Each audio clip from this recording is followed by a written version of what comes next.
विवेक और परमेश दो बचपन के दोस्त थे जो एक छोटे से गांव में रहते थे।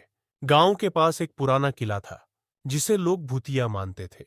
कहते थे कि वहां रात के समय अजीब अजीब आवाजें आती थीं और कई लोग वहां से लौटकर नहीं आए। विवेक और परमेश ने तय किया कि वे इस रहस्य को सुलझाएंगे। एक रात जब चांद अपनी पूरी चमक पर था, दोनों दोस्त किले की ओर बढ़े। किले के दरवाजे के पास पहुंचते ही उन्हें एक ठंडी हवा का झोंका महसूस हुआ। विवेक ने कहा, मैं नहीं मीनो, देखो, हम डरने वाले नहीं हैं। हमें इस भूत को ढूंढना है। पेमातस परमेश ने हिम्मत जुटाई और कहा, वहां चलो। जैसे ही वे अंदर गए, वहां की दीवारों पर पुरानी चित्रकला और धूल भरी थी।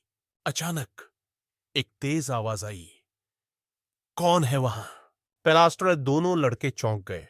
विवेक ने कहा, कोई भूत है पहला, लेकिन परमेश ने कहा, ला नहीं, हमें डरना नहीं चाहिए। मास्टर जैसे ही वे आगे बढ़े, एक धुंधली आकृति उनके सामने आई। वह एक भूत था, हाँ, जिसका चेहरा विकृत था। उसने कहा, तुम यहां क्यों आए हो? पिलादा, विवेक ने हिम्मत दिखाते हुए कहा, नैर, हम तुम्हें डराने नहीं आए हैं, बल्कि तुम्हारी कहानी जानने आए हैं। पैराभूत ने कहा, मैं यहां एक गलती की सजा भुगत रहा हूं। मुझे एक बार धोखा दिया गया था और अब मैं यहां फंसा हुआ हूं। प्यर्स, विवेक और परमेश ने भूत की बात सुनी और तय किया कि वे उसकी मदद करेंगे। दोनों दोस्तों ने गांव के लोगों से बातचीत की और पता लगाया कि भूत को मुक्त करने के लिए एक पुरानी पूजा करनी होगी। उन्होंने गांव वालों को इकट्ठा किया और सब मिलकर पूजा की। जैसे ही पूजा संपन्न हुई, भूत ने कहा, धन्यवाद, अब मैं स्वतंत्र हूं। पेय भूत ने विवेक और परमेश को आशीर्वाद दिया और धीरे धीरे गायब हो गया।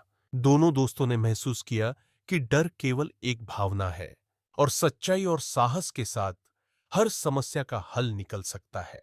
गांव में सबने उनकी बहादुरी की सराहना की और वे हमेशा के लिए नायक बन गए।